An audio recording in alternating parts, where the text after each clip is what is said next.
Bom, gente, Isaías 9, o nosso texto. Isaías capítulo 9, a gente não sei ainda se a gente conclui esse parágrafo hoje, né?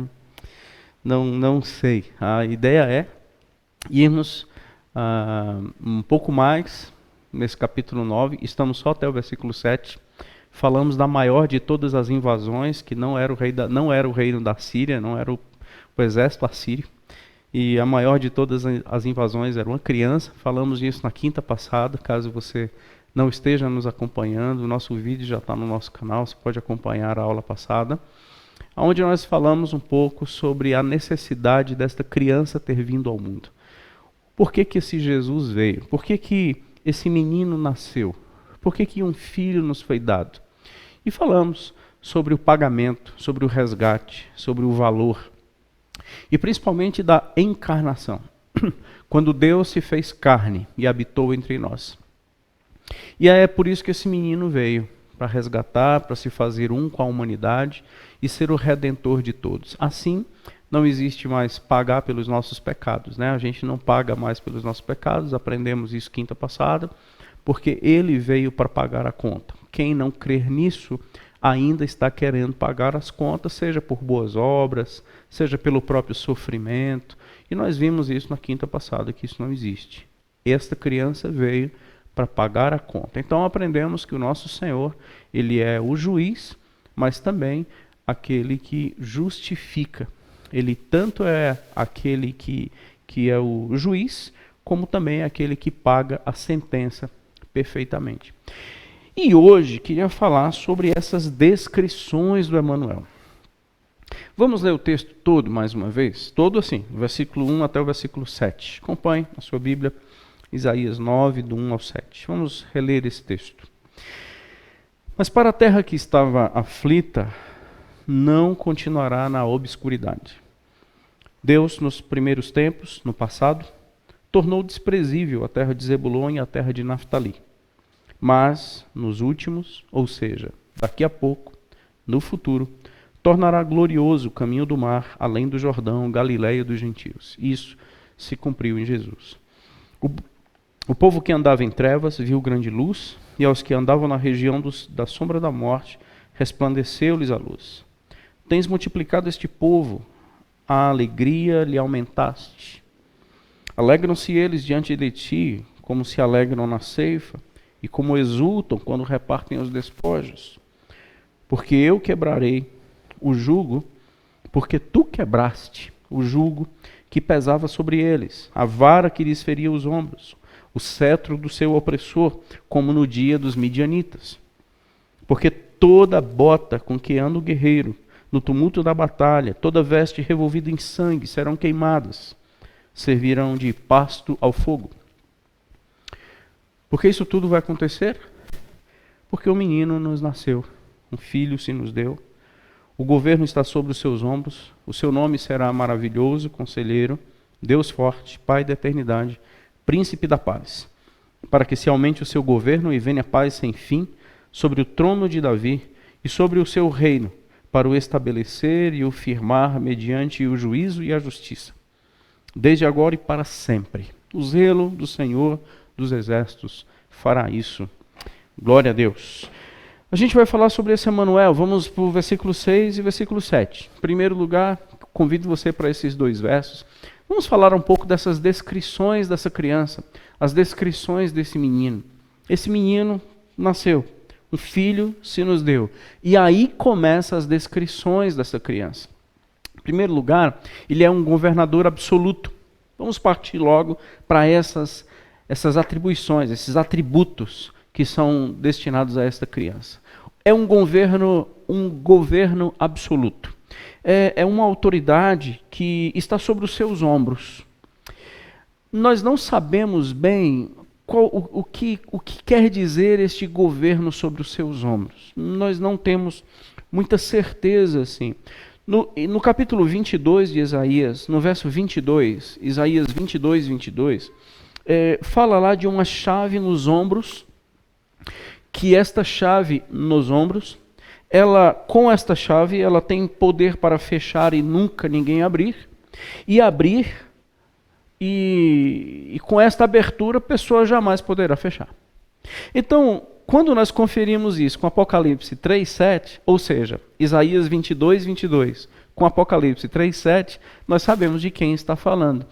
Então, mas nós não sabemos bem sobre esse governo sobre os seus ombros. Tudo indica que seja uma identificação como patentes que observamos nas vestes oficiais, onde identificamos a patente de um oficial pelas insígnias, alguma identificação que fala qual a sua posição hierárquica no exército.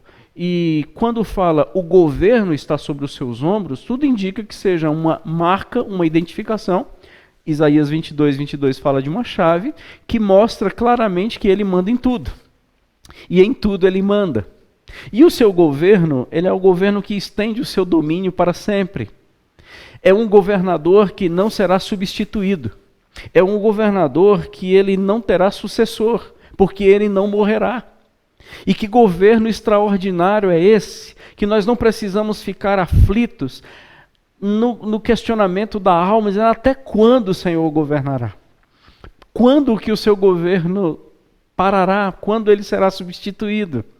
Quando terão novas eleições? Quando haverá novas eleições para substituir esse governador? O nosso Senhor, aquele que governa sobre tudo e sobre todos, é um governo eterno. Ele é o governo para sempre. E isso traz para a nossa alma um sentido, um significado e uma condição de paz sem fim. Por isso que é essa expressão no versículo 7. Paz sem fim, porque o seu governo não tem fim. E se ele é o governo de paz, a paz nunca será ausente das nossas realidades. Extraordinário. E ele pode fazer tudo o que ele quiser por ser o poder absoluto que existe sobre o mundo. Além de criar tudo, sustenta tudo, governa sobre tudo. Esse é o nosso Senhor. Não há nada que escape aos seus olhos. O governo absoluto está sobre os seus ombros. Infinito. Estabelece infinitamente. Ele cumpre as escrituras. Quando aqui no texto fala que do trono de Davi, nós sabemos, já passamos sobre isso, já estudamos, que é o cumprimento das Escrituras na promessa que o Senhor fez a Davi, quando o Senhor disse que não faltaria sucessor no seu trono. Então esse governo do Senhor Jesus, deste menino, desta criança, ele cumprirá uma promessa e a estenderá para todo sempre, porque foi essa a promessa. A promessa dada a Davi, que nunca faltaria sucessor, cumpre-se em Jesus. Porque após dele, ninguém virá. Porque antes dele, ninguém, após ele também ninguém. Amém? Então esse é o nosso governo absoluto. Depois começam as descrições que são mais conhecidas. São as letras que compõem alguns hinos. E aqui começa, o seu nome será. Então, primeiro, este menino é o governador, terá o governo absoluto, e ele será chamado, o seu nome será. Ele será identificado por alguns nomes. E aqui começa uma série de palavras que vale muito a pena a gente pensar, mergulhar, e eu convido você a pensar comigo. Alguns estudiosos separam maravilhoso conselheiro. Alguns estudiosos entendem que não é maravilhoso conselheiro. Não é um conselheiro maravilhoso. É maravilhoso e conselheiro. Isso, na minha opinião, isso não faz tanta diferença assim. Pode haver alguma diferença no sentido de enfatizar o conselheiro, mas ele não deixa de ser maravilhoso. Vamos separar as duas palavras? Se nós separarmos maravilhoso de conselheiro, primeiro, maravilhoso é um termo que se usa para denunciar, para reconhecer que algo é indescritível. Vou repetir. Esse texto usado, esta palavra usada, é exatamente aquela palavra que ao observar a gente chega à conclusão de que o observado não cabe em adjetivos. Ele é tão somente maravilhoso. Ele não pode ser adjetivado, porque ele não cabe em adjetivos. O que ele causa é espanto. O que ele causa é maravilhamento. O que o Senhor Jesus causa quando ele é visto, reconhecido, revelado e compreendido, quando nós começamos a entender quem Jesus é, nós começamos a ter uma noção clara de que ele é indescritível. Esta criança, um menino, algo simples, algo fácil de ser identificado, mas vocês não chamarão, vocês não olharão para essa criança e chamarão apenas de uma criança. O seu nome será maravilhoso. Ele é nele mesmo, que nenhum adjetivo pode defini-lo. Ele é maravilhoso. Então, quando observamos palavras como essas, assim, e não estão na Bíblia por acaso, faz com que a gente mergulhe em algumas águas assim fantásticas. Mateus e também Marcos, eles relataram um episódio e eles registraram a palavra maravilhoso também. Não sei se você sabe disso, mas essa expressão maravilhoso também é visto no Novo Testamento. Está lá em Mateus, capítulo 21, verso 42. Mateus 21, 42. O próprio Senhor Jesus diz assim: a pedra que os construtores rejeitaram, ela veio a ser a pedra angular. E o Senhor e Deus é quem fez tudo isso, e é maravilhoso aos olhos de todos aqueles que entendem isso. É maravilhoso. Gente, quando a gente começa a adjetivar Jesus, quando o nosso Senhor começa a ser adjetivado, e não é problema nisso, mas vale a pena a gente pensar hoje. Nós podemos estar adjetivando Jesus, o que Ele é, pelo fato de estarmos o conhecendo mesmo, ou apenas são palavras vazias, porque nós não temos ideia de quem Ele seja, nós não temos relacionamento com Ele a ponto de o conhecermos, para que Ele seja adjetivado, para que haja palavras nossas que justifiquem quem Ele é. E eu acho essa expressão maravilhosa, um convite, vem me conhecer. Eu acho essa expressão um desafio, uma proposta, vem me conhecer para você saber quem de fato eu sou. Pode ser que eu tenha causado devoção, mas ainda não um maravilhamento, mas ainda não um temor, uma compreensão clara de quem eu sou. Conselheiro. Conselheiro é aquele que detém em si todas as riquezas da sabedoria e do entendimento. Paulo falou isso aos Colossenses. Quando Paulo fala isso aos Colossenses 2:3, nele estão escondidos, estão ocultos todos os tesouros da sabedoria e do conhecimento. Então, se Colossenses 2:3, Paulo fala isso, Jesus não é um conselheiro que aponta o caminho. Nós chegamos em crise, nós estamos em crise, nós passamos por momentos difíceis e tantas vezes nós precisamos de conselhos. Algumas vezes nós precisamos urgentemente de direção. Quando nós chegamos diante do maravilhoso, Ele não nos dirá qual caminho pegar. Sabe o que Ele nos dirá? Eu sou o caminho. Ele não aponta a direção, Ele diz, eu sou, vinde a mim. Estejam seguindo os meus passos. Os que me seguem têm vida.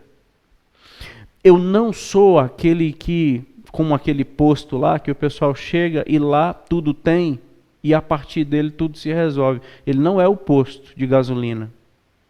Ele é. Então não é ir lá para depois seguir. É quando chegamos a Jesus, a gente não precisa mais ninguém ouvir. E nós não temos mais para onde ir senão nele. Ele é. E isso é um conselheiro maravilhoso. todas as verdades, as condições de nos apresentar a vida, as condições de administrar as crises da vida com realidade, as condições de nos dizer o que é a existência, as condições de nos dizer que não há dor que ele não compreenda, não há solidão que ele não mude, não há nenhum sofrimento que ele não transforme, que ele aplaque, não há nenhuma confusão a qual ele não traga entendimento, não há nenhuma treva que ele não ilumine, não existe nenhuma fraqueza que ele não fortaleça, não existe nada que ele possa olhar e dizer aqui eu não sei o que fazer, ou aqui eu não tenho o que dizer, porque além de ser o governador sobre tudo e sobre todos, ele é absolutamente maravilhoso e totalmente conselheiro. O que nós precisamos além de Jesus, gente? O que de fato a nossa alma precisa além de Jesus? Por que nós estamos precisando de tantas coisas? Por que no mundo que nós vivemos nós somos tão carentes? Por que às vezes nós nos olhamos e nos percebemos pessoas tão vazias com um Jesus como esse? Segundo, continuando, ele é Deus forte, ele é Deus poderoso, maravilhoso conselheiro, ou maravilhoso e conselheiro, ele é Deus forte. Se nós dividirmos também essas duas palavras, Deus forte, primeiro, Deus. Isso aqui já é extremamente complicado no Antigo Testamento, porque não há outro Deus além de mim, disse Jeová. Ou seja, para os leitores do Antigo Testamento, não pode haver outro Deus. Quando Jesus, no Novo Testamento, diz, eu sou Deus, causou uma confusão. Porque isso seria uma extrema blasfêmia, uma extrema afronta. Quando o Senhor diz, quem vê a mim, vê o Pai, eu e o Pai somos um, isso causou uma transformação de entendimento naqueles que criam que não poderia haver outro. E eles começam a entender, e é interessante que Jesus ele se revela àqueles que não admitiam ter outro Deus. E Jesus se apresenta dizendo, eu sou Deus. Então isso já era transtornador no Antigo Testamento, ficou mais compreensível no Novo, e agora para nós, que estamos em épocas bem distantes, depois que tudo foi revelado, se nós desconsiderarmos que Jesus é Deus, nós estamos perdendo tempo, você deveria fechar sua televisão, eu ir embora e buscarmos uma verdade. De tão sério que essa expressão é. Porque se Jesus, se esse menino, se essa criança não for Deus, é uma criatura. E nós estamos aqui falando de uma criatura, adorando uma criatura, servindo a uma criatura, ao invés do Criador. Entendeu? Então, se Jesus não for Deus, a doutrina da Trindade ela se esvai. Se Jesus não for Deus, nós estamos agora num sério problema. Só que, agora, aperte o cinto aí no seu sofá, se você nunca ouviu essa expressão, é bom você estudar, orar, pensar, mas eu não posso deixar de te dizer isso. A divindade de Jesus e a humanidade de Jesus é um mistério. Ele é Deus, homem. Mas ela é uma verdade, que se não crida, como eu já falei, apesar de bem complicado de compreender, mas é plenamente possível e vital de se crer. Porque se Jesus não for Deus, estamos realmente com grandes problemas. Mas também, se ele não for homem, se ele não for uma criança, se ele não for um menino, se ele não crescer em estatura e graça, como diz o Novo Testamento, ele não pode redimir a humanidade. Está meio denso hoje à noite, né? Não tenso, mas denso. E é necessário a gente pensar sempre nisso. Se essas informações, se esses entendimentos são novos para você, calma, você precisa estudar mais, entender um pouco mais sobre as duas naturezas de Jesus. Deus forte. Esse menino se chamará Deus forte. Está aqui para nós aprendermos isso entendermos isso, pregarmos isso e adorarmos a um menino Deus. Amém? Então, se a gente desconsiderar, o nosso cristianismo ele não vai fazer sentido. Então, estamos adorando a uma criatura, a um homem. Muitas religiões, por isso que muitas religiões bonitas, belas, que fazem o bem, que pregam coisas boas, que fazem o bem para o coração, que sabem lidar com a alma. Muitas religiões, até mesmo nominalmente cristãs, mas se não entenderem João capítulo 1 como verdade absoluta de que o Verbo estava com Deus e que o Verbo era Deus, é uma religião que nós não podemos abraçar.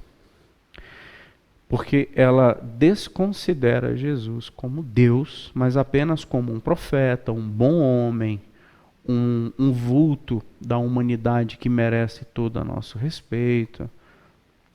Então isso não é o cristianismo. Cuidado, atente bem para isso. Ele é Deus forte. Forte no sentido de, assim como o governo que está sobre os seus ombros, ele tem força para fazer qualquer coisa que ele quiser.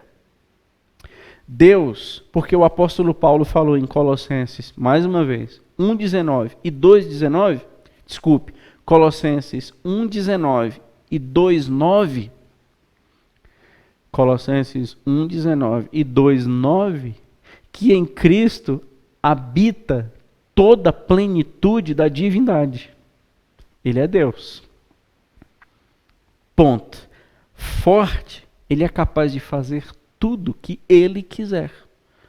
Não há nada que ele possa não fazer pela força da sua vontade, não pela força do seu poder, porque o Senhor é forte não somente no aspecto de poder, é forte principalmente na sua vontade, que quando ele diz quero, não há lepra que continue, não há nenhum tipo de morte que não recue, não há nada que não aconteça, porque ele apenas disse quero. Isso é ser forte. Por isso que o nosso Jesus não é aquele que vai para a guerra e ganha. Não. Ele não precisa lutar. Ele só precisa dizer morte e todos morrerão. O nosso Jesus, esse forte, ele não vai para campos de batalha, porque o campo de batalha não cabe. Ele só dá ordens para que a sua vontade aconteça. Glória a Deus. Então ele tem o governo absoluto sobre os seus ombros. Ele é um maravilhoso conselheiro. Ele é Deus forte. Sabe o que ele é também? Ele é Pai da eternidade. Ora, sabe o que é eternidade? Um dia, quando eu era adolescente, poucos anos atrás, eu ouvi uma história sobre eternidade. Achei muito legal a ilustração. Eternidade é assim. Tem uma ilustração de eternidade. É um alto monte. Pensa comigo nessa cena. Um alto monte, um país aí, qualquer. Uma vez por ano, um pássaro muito raro, ele vai ao cume desse monte e vai amolar o seu bico. É algo dele. Esse passarinho, ele tem que subir no alto desse monte, ele voa até lá, amola o seu biquinho, faz isso uma vez por ano. Depois de lá, ele vai seguir o seu voo e no próximo ano retorna, assim também como os seus sucessores. Acontece que, quando esse monte ficar no nível do solo, quando o passarinho conseguir desbastar todo esse monte e ele ficar retinho no chão, passou um dia da eternidade. Foi um dia. Então a eternidade não cabe na nossa cabeça. Agora, imaginemos nós o Pai da eternidade. Se a eternidade é incompreensível, o Pai da eternidade, quem é essa pessoa? Maravilhoso. Porque se a eternidade é aquilo que jamais conseguiremos saber o que é aqui, Jesus é muito mais do que aquilo que você imaginava que ele fosse. Jesus Cristo, ele é muito além do que aquilo que eu e você pensávamos. Jesus Cristo é muito mais, muito maior, eternamente maior do que aquilo que você o mensurava. Será se hoje você e eu não precisamos ouvir isso? Será se nós não estamos perdendo o foco de uma maneira tão séria, a ponto de não saber mais quem é o nosso Senhor Jesus? Não há início, ele é criador absoluto, por isso que ele também é Deus. Todas essas definições, elas se entrelaçam e falam de uma só pessoa. Se ele não fosse o Pai da eternidade, ele não seria Deus. Por ele ser Deus, ele é o Pai da eternidade. Na verdade, gente, quando nós olhamos para um Senhor Jesus que nos fez promessas eternas, só quem poderia prometer vida eterna é aquele que é o Pai da eternidade. Só aquele que disse um dia, você saberá o que é vida eterna, porque eu sou o Pai da eternidade. Eu posso te prometer vida eterna, porque eu sei do que eu estou falando, eu sei exatamente o nível do meu governo, eu sei o que eu posso fazer, principalmente eu sei quem eu sou. O que você deveria fazer é me conhecer e me adorar. Além disso, ele é um príncipe da paz. E essa paz é sem fim. O príncipe da paz, porque essa paz, como eu falei anteriormente, não é uma paz que foi vencida mediante luta, mas é uma paz que se instala mediante uma presença. O príncipe da paz é aquele que quando chega, não haverá mais guerra. O príncipe da paz é aquele que as lutas se encerram, as roupas das guerras são queimadas, os inimigos precisam ser colocados em retirada, porque quem chegou foi o príncipe da paz. As nossas lutas acabarão, não essas da luta do viver, mas as nossas lutas, as nossas aflições de alma, elas acabam quando um príncipe da paz mora em nós. Quando ele chega. Quando o príncipe da paz ele chega, é como uma escuridão que recebe luz. Ela vai ter que recuar, porque são de naturezas distintas. A escuridão, gente, ela não pode ser contra a luz, porque são de naturezas distintas. Então não pode haver guerra, não pode haver briga, não pode haver combate, não pode ter essa intensidade de colisão, como algumas pessoas entendem, que Jesus e Satanás estão brigando todo dia. E que haverá uma grande luta no Apocalipse, aonde o Senhor no lado de um ringue, o capeta no outro, os demônios tudo vão matar, e Jesus com seus anjos também vão pegar, e vai surtar uma grande luta, uma grande batalha, e no final Jesus será vencedor. Você leu isso onde? Porque não está na Bíblia. O que está na Bíblia é dado uma ordem. Ressoará dos céus um brado de ordem, e com a sua voz todos os inimigos serão destroçados. Meus irmãos, é a palavra dele que nós precisamos nas nossas vidas para que todas as nossas guerras cessem. Minha guerra contra um suicídio, a minha guerra contra pornografias, a minha guerra contra as próprias violências, a minha guerra contra eu mesmo, a minha guerra contra o mal, contra a mentira, contra o ódio, contra a rebeldia, contra o pecado, a minha guerra contra a incredulidade. Essas guerras acabam quando o príncipe da paz se instala, assume um trono, e o seu trono legítimo está no nosso coração, gente. Qualquer ocupação que não seja por esse príncipe da paz no trono da minha história é um ocupador ilegítimo. É um ocupante que tem que ser deportado urgente. Amém? Assim as nossas trevas são banidas. Percebeu, gente? Boa. A gente terminou o capítulo 8 com a palavra trevas. E assim, esse reino, esse príncipe da paz chega, se instala, se estabelece agora para todos sempre. E essa paz não terá fim. Porque o príncipe da paz é Deus, governo absoluto, ele é o Pai da eternidade, ele é o Deus forte. Então nunca mais nós deixaremos de vivenciar paz.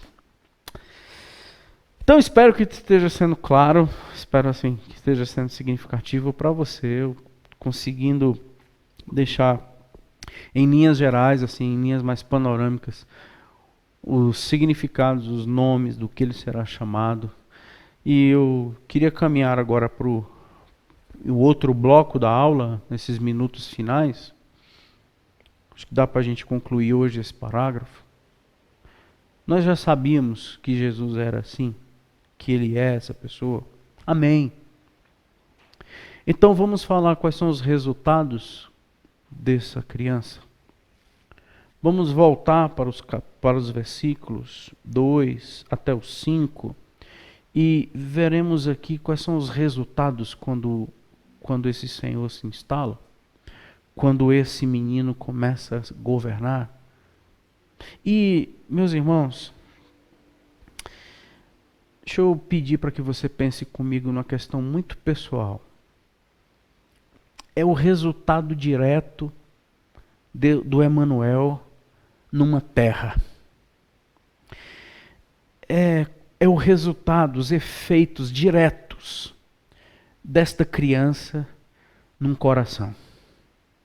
A gente vai falar agora quando esse Jesus, quando este menino, quando este filho, quando este maravilhoso conselheiro, o Pai da eternidade, o Deus forte, o príncipe da paz, ele começa a governar sobre um coração, no seu e no meu, ou no seu que esteja precisando tanto desse novo governo, quais são os efeitos?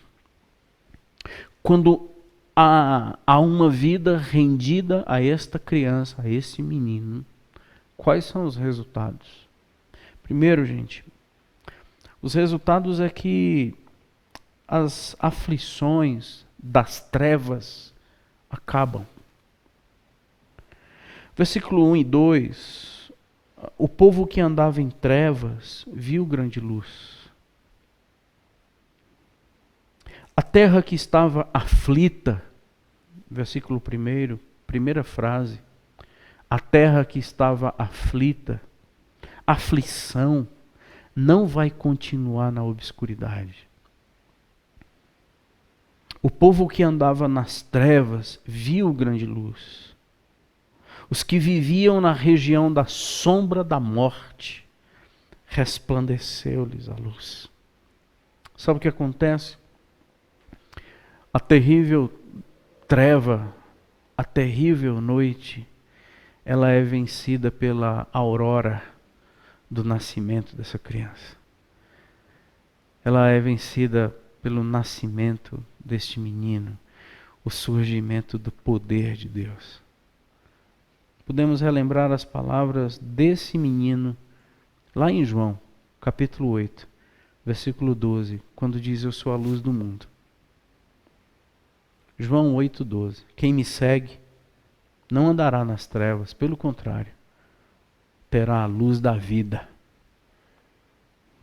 A aflição de não enxergar um palmo na sua frente, a aflição de só ter trevas. Você já se imaginou cego? Você já se imaginou a aflição de não conseguir enxergar? Pois é. Muitos estão vendo, mas não enxergando a vida e possuem nada mais do que uma aflição na sua alma. Isso acaba, gente, quando Cristo começa a reinar. Isso acaba.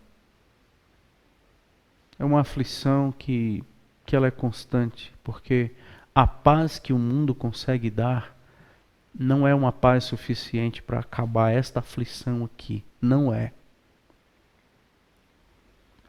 Quando falamos de aflição, falamos de alma inquieta. Quando falamos de aflição, falamos das estruturas emocionais abaladas. Quando falamos de aflição, podemos falar de uma pessoa que sorri para todo mundo, mas por dentro está absolutamente devastado, porque existe trevas no seu coração. Não é que é uma pessoa má, não é que é uma pessoa ruim, é que é uma pessoa que não consegue enxergar mais nada. Permita que o Senhor entre hoje com a revelação de quem Ele é, trazendo luz para que as trevas da alma sejam iluminadas, rompidas, banidas, para que agora tenha vida e vida em abundância e em luz, o reino da luz. Qualquer movimento que esse povo pudesse fazer era um movimento que era dentro de um vale de sombra da morte. Eles sabiam que se tratava desse vale. E a chegada desse menino torna esses corações aflitos e inundados pela paz e pela alegria.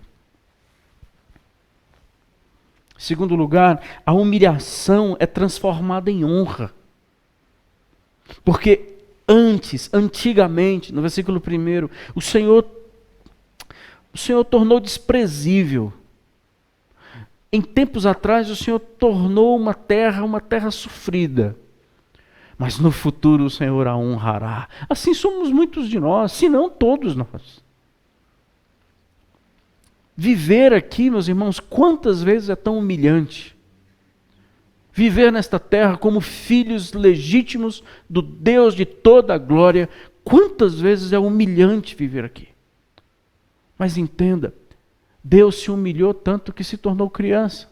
E Deus já tinha o hábito de se humilhar, porque imaginar o Deus Pai, Ele morar dentro de uma caixinha. Sim, porque a arca da aliança significava Deus ali. Deus se permitir ser carregado. A presença de Deus naquela arca e homens o carregando. Gente, isso é se humilhar demais. Pois é, o nosso Deus sabe fazer isso. Parece que nós não. Haverá um dia, acredite, nosso presente difícil, sofrido, humilhante, de hoje, será apenas parte de um passado no futuro. Isso é filosofia, né? No futuro, nós saberemos que o nosso presente de hoje nada mais é do que um passado. É uma filosofia profunda. Mas eu te falar uma coisa aqui, não filosofando, mas uma verdade do Evangelho. No futuro, versículo 1, no futuro, nós olharemos pelo retrovisor da nossa história e saberemos que todo o sofrimento do passado valeu a pena, porque esse menino foi sempre presente. E fez sentido, sim, sermos humilhados. Fez sentido, sim, sermos invadidos pela Assíria. Fez sentido nós sermos disciplinados. Fez sentido passarmos por uma época tão difícil como essa dessa pandemia. Amanhã nós olharemos para trás e diremos, fez sentido. Não porque foi bom, não porque foi fácil, mas é porque de alguma forma, esse que tem o governo sobre os seus ombros, sabia o que estava fazendo. E amanhã nós saberemos que Ele nunca foi um Deus do passado ou Deus do presente, ou o Deus do futuro. Ele foi o Deus de toda a nossa história. Portanto, a gente não precisa filosofar. A gente precisa acreditar em verdades espirituais. Amanhã vai ser melhor? Não sei. Não sei se amanhã vai ser melhor. Se amanhã vai dar tudo certo. Eu não sei. Eu sei que um dia, esse corpo de humilhação, como falamos no domingo passado, se transformará em um corpo de glória. Esse corpo corruptível, ele será revestido de um corpo incorruptível. no ressoar da trombeta, no abrir e fechar de olhos, nós saberemos a diferença de um Deus que honra o seu povo e torna o passado humilhante apenas passado. Mas ele nunca deixou de ser presente. Em último lugar, sabe qual é o outro resultado? O outro resultado é um crescimento em alegria e em paz. Esse crescimento em alegria e em paz, a gente vai crescendo, no sentido não numérico, mas no sentido de amadurecimento. E a gente vai se alegrando diante dele. Versículo 3. Tens multiplicado esse povo, a alegria o Senhor tem aumentado. Alegram-se diante de ti, Senhor. É uma festa legítima. É uma alegria plena, porque não está diante de conquistas, não está diante de bens, não está diante de vitórias humanas. Aliás, nós aprendemos aqui nesse capítulo 9 que nenhuma vitória, nenhuma paz, nenhum poder, nenhum governo, nenhum domínio é nosso.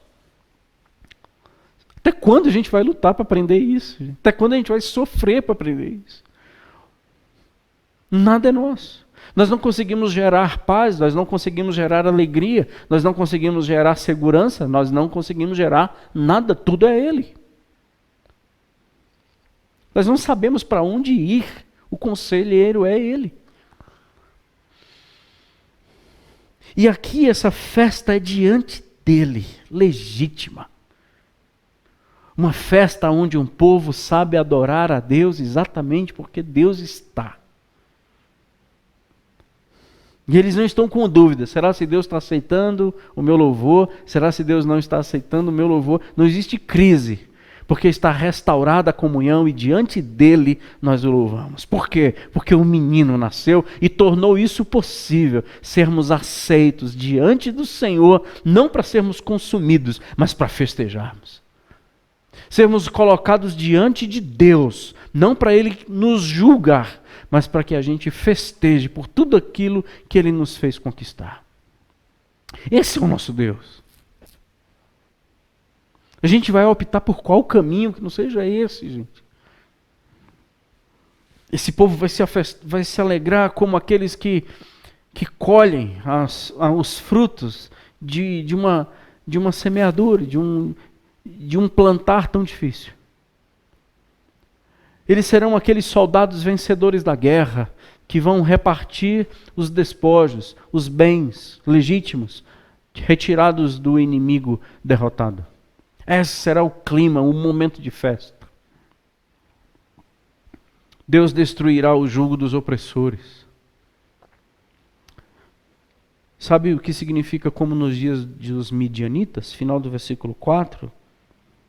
O Senhor quebra o jugo, o Senhor, a vara que feria os ombros, a vara que fere os nossos ombros todo dia, o Senhor vai quebrá-la, e o Senhor vai tornar o cetro do opressor frangalhos, assim como ele fez no dia dos midianitas. Sabe o que ele está se referindo? Aquela luta lá de Gideão, em Juízes capítulo 7, quando Gideão tinha um número até considerável de homens para lutar, e o Senhor contra os midianitas, e não sei se você lembra da história, a quantidade de soldados midianitas era incalculável. Geralmente a Bíblia dá números, mas naquele episódio eles não conseguiram mensurar a quantidade, tanto é que eles comparam, é como a areia do mar, não dá para medir, a gente não conseguiu fazer o censo, a gente não conseguiu fazer o cálculo de quantos soldados midianitas estavam ali para devastar Israel. E Gideão, ele foi levantado por Deus para combater os midianitas, que é esse texto aqui que está se referindo, e o Senhor disse, é muita gente, tem muita gente com você, vamos fazer uma peneira. E o Senhor já vai dando os critérios. Por fim, meu amigo, para reduzir a história, Gideão fica apenas com 300 homens, mais ou menos o tamanho da Nova Vida hoje. É de Deus, não é não? Mais ou menos uns 300 homens. E o Senhor disse, pronto.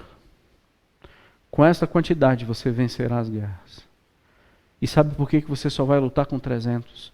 Para para que nunca você diga que foi a tua força que fez você vencer. Para que nunca, em nenhuma vitória sua, você diga que é porque você é inteligente, ou é porque você estudou, é porque você se dedicou, é porque você lutou. Nunca dê honra a você, nunca. Coloque isso num devido lugar, bastante, eternamente secundário. Foi o Senhor. Depois você lê lá, Juízes 7.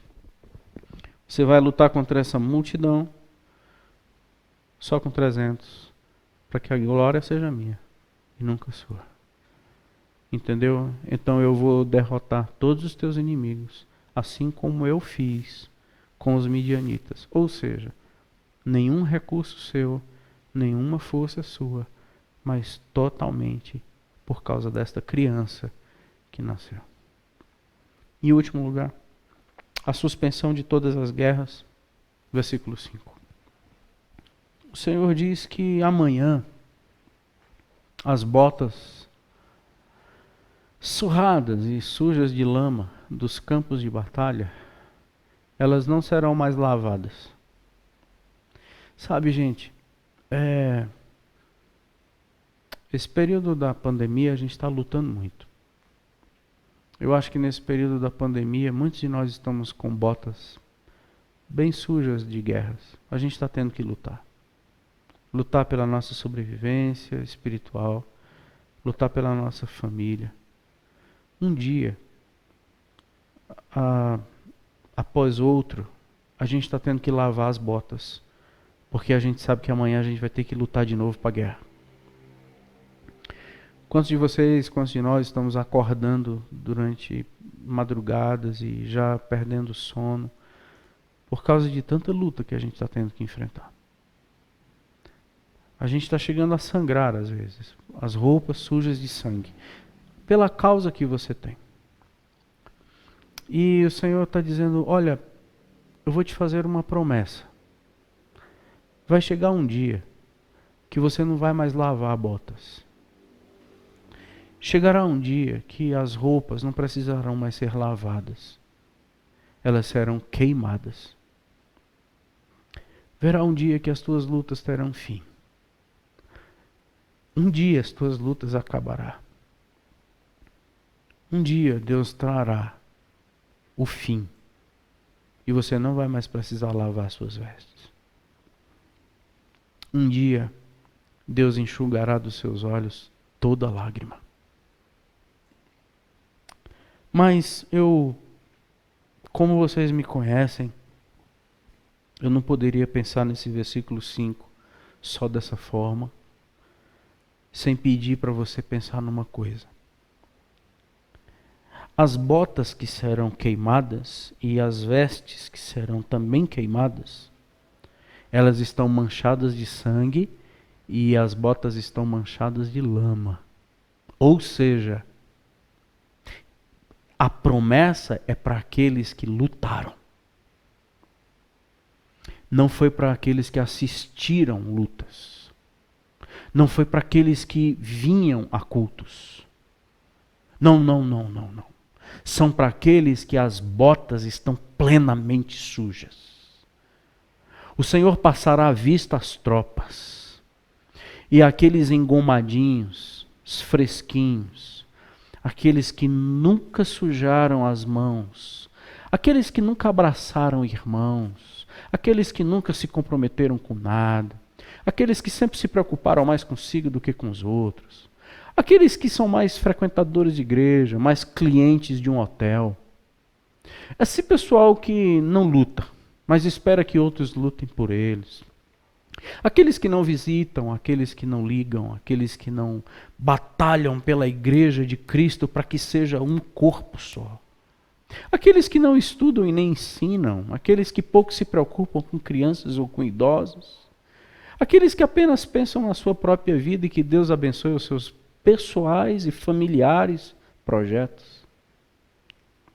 Aqueles que não se dedicam a nada, aqueles que reclamam de tudo, aqueles que sabem de erros dos outros, mas aqueles que nunca sujaram as roupas numa guerra para fazer com que tudo isso seja vencido. Esses que apenas lutaram para os seus projetos, mas nunca lutaram para matar o seu ego, o seu eu. Esse versículo 5 não são para esses. Essa promessa não se aplica a nenhum desses. Essa promessa é para aqueles que lamearam as botas contra o pecado, contra o seu eu, para serem mais santos, lutando a luta do Senhor, lutando firmes juntos por uma só fé, uma só causa, um só combate, um só espírito.